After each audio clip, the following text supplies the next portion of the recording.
Hi, everyone. I'm Dr. Liz Rodriguez, and I'm your instructor for this course. And I'm super excited to work with you. I love the works of Shakespeare, I love teaching, and I want to create an environment in which you feel safe to try new things and to be wrong and to put ideas out there without feeling like the stakes are really high. And let's be honest, Shakespeare is supposed to be up here, right? The stakes are high insofar as Shakespeare is supposed to be this high literature and only cultured people get it. And, it's like this cocktail party topic, Shakespeare and literature, that makes approaching Shakespeare's text, I think, really intimidating. And so I wanted to talk a little bit about I wanted to validate that intimidation and then also tell you a bit about my educational journey and arrival at teaching courses about Shakespeare because it was not a smooth path. Now, I thought it was going to be. If you had asked me when I was in high school, if when I wanted to be, an English professor, do you think Shakespeare is hard? I would have said no, because it wasn't for me. I was able to read Shakespeare's plays in high school and college. We acted out performances of A Midsummer Night's Dream in my friend's backyard when we were in high school. We were those weirdos. And so I decided to go to grad school and to research the works of Shakespeare. And I expected it to be more of the same. That is, my high school and college experiences with literature courses and with reading difficult literature were not very challenging for me. And I don't say that to be braggadocious. I think I just kind of knew how to do school.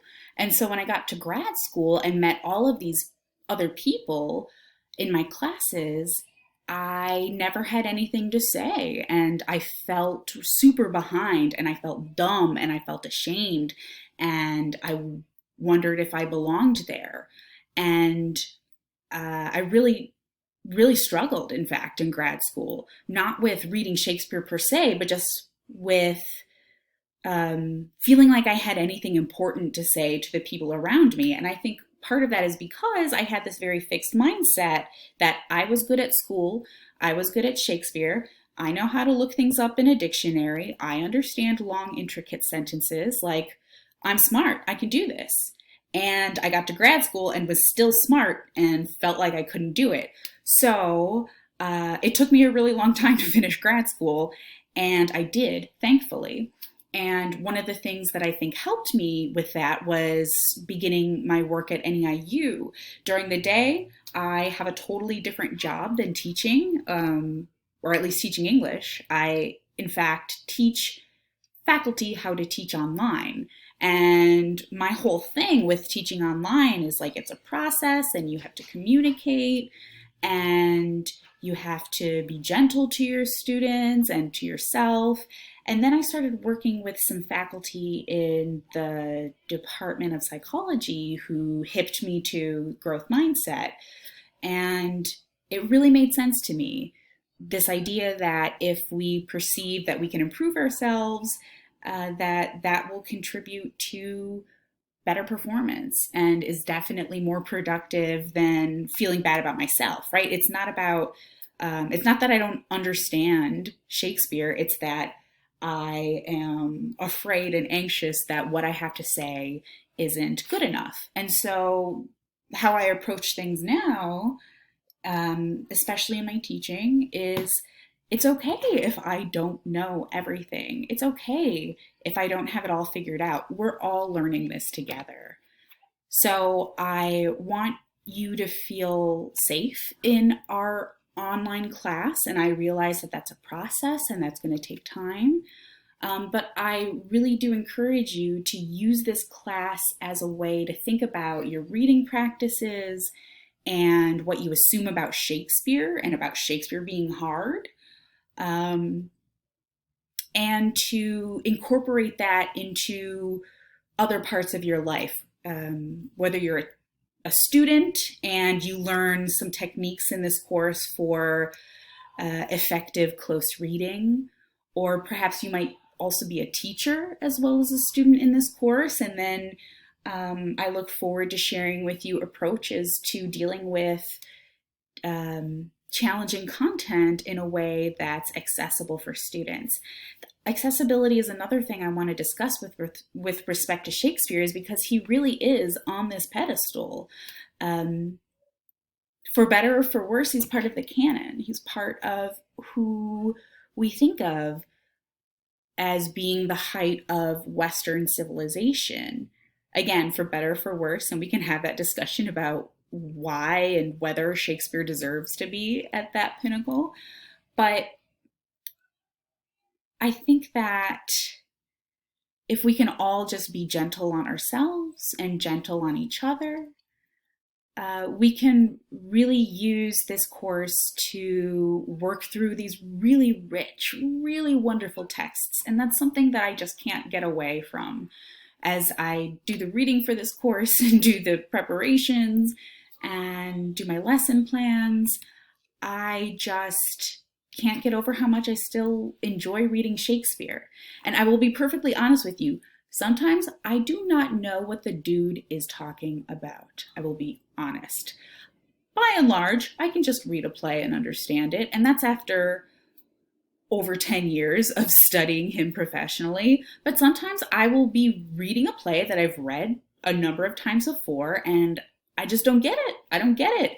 I feel like it's a joke I don't understand, or there's some extended metaphor that I'm not getting.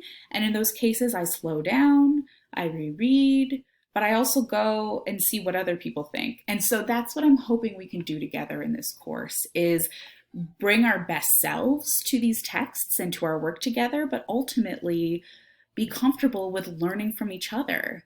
I know a lot about Shakespeare and the law, but I'm really interested in how you see Shakespeare and the law as being applicable to your lives and your neighborhoods and your cultures and your jobs. There's a long legacy that Shakespeare's time has in Western civilization, again, for better or for worse. And we will discuss some of those ways in which Shakespeare's milieu made our current world worse. But I think it's important for us to be able to be a part of these conversations. That is, conversations about Shakespeare, about value, about reading, about slow reading, and about close reading, and about analysis, and taking the time to think about those big questions in life. Like right now, it's crazier than ever.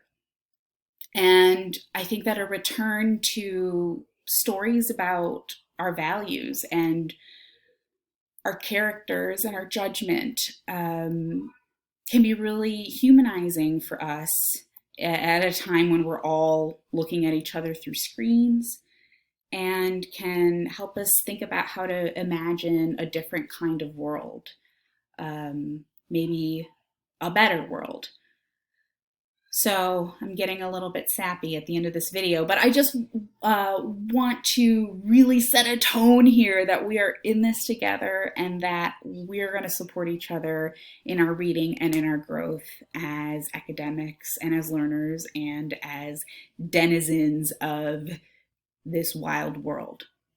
So I urge you to be honest and be candid and take a risk in this discussion. And I look forward to hearing about your growth, your mindset, your take on Shakespeare.